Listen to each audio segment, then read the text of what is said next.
قارون کے خزانے کے متعلق آپ نے تاریخی حکایات اور محاورے تو سنے ہی ہوں گے۔ یہ وہی شخص ہے جس کا ذکر اللہ نے قرآن مجید میں نشان عبرت کے طور پر کیا ہے۔ قارون کا قصہ اسرائیلی اور اسلامی دونوں طرح کی روایتوں میں ملتی ہے۔ یہ بنی اسرائیل کا وہی امیر ترین شخص تھا جس کے خزانے کی کنجیاں 300 اونٹوں اور خچروں پر لادے جاتے تھے، اور ہر کنجی چمڑے کی ہوتی تھی جو ایک خزانے کی چابی تھی۔ تاریخ انسانی میں شاید قارون سے زیادہ دولت و ثروت کسی شخص کو عطا نہیں کی گئی۔ قارون حضرت موسیٰ علیہ السلام کے چچا یسور کا بیٹا تھا۔ وہ نہایت ہی حسین و خوبصورت آدمی تھا۔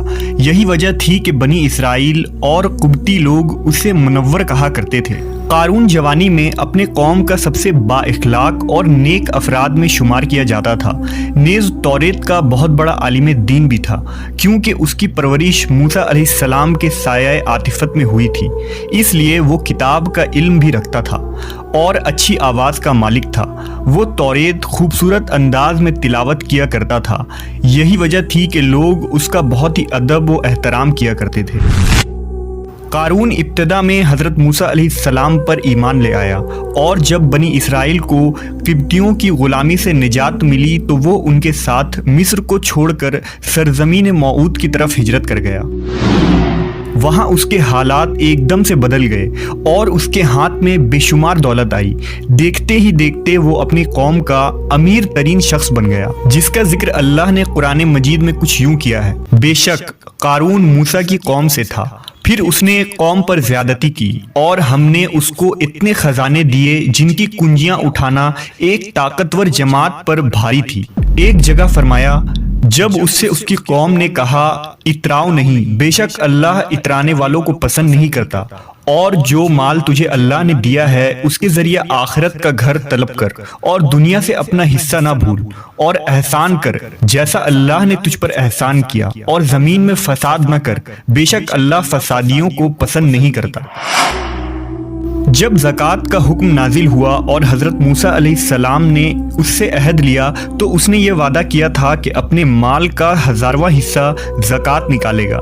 جب اس نے اپنے مال کا حساب لگایا تو ایک بہت بڑی رقم زکوٰۃ کی نکلی، لہٰذا اس کے دل میں حرص اور لالچ پیدا ہو گئی اور وہ زکوٰۃ کا منکر ہو گیا۔ اس نے ایک گندی چال چلی۔ اس نے بنی اسرائیل میں سے ایک گروہ کو جو اس کی حمایتی تھے جمع کیا اور کہا، اے بنی اسرائیل، موسیٰ نے ہمیں بہت سارے امور کا حکم دیا جس پر تم لوگوں نے اس کی پیروی کی، اب وہ تم سے تمہارا مال بھی لینا چاہتا ہے۔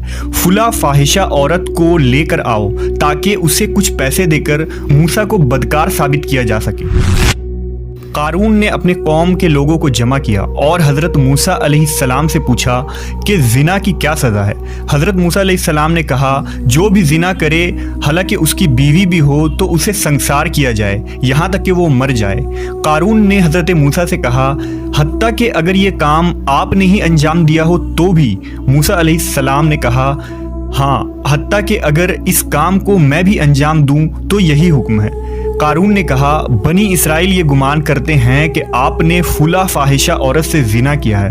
حضرت موسیٰ علیہ السلام نے فرمایا کہ اس عورت کو میرے سامنے لاؤ، لہٰذا وہ عورت بلائی گئی تو آپ نے فرمایا، اے عورت، اس اللہ کی قسم جس نے بنی اسرائیل کے لیے دریا کو پھاڑ دیا اور عافیت و سلامتی کے لیے دریا کے پار کرا کر فرعون سے نجات دی، سچ کہہ دے کہ واقعہ کیا ہے۔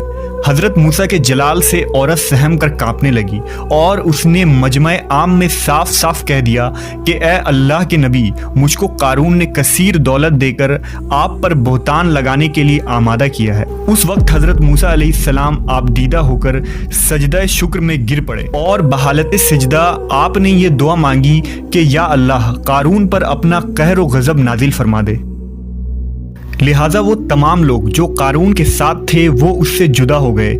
موسیٰ علیہ السلام نے اللہ کے اذن سے زمین کو حکم دیا تو زمین پھٹ پڑی اور قارون اور اس کے پیروکار اس میں دھسنے لگے، اور دیکھتے ہی دیکھتے قارون، اس کا مکان اور خزانہ سب اس زمین میں دھس گیا۔ جب یہ زمین میں نابود ہو گئے تو زمین کا شگاف دوبارہ بند ہو گیا۔ قارون کے اس دولت کے متعلق بہت سارے تاریخی حکایات نقل کی گئی ہیں، اور تا قیامت قارون اور اس کا خزانہ تمام انسانیت کے لیے نشان عبرت بنی رہے گی۔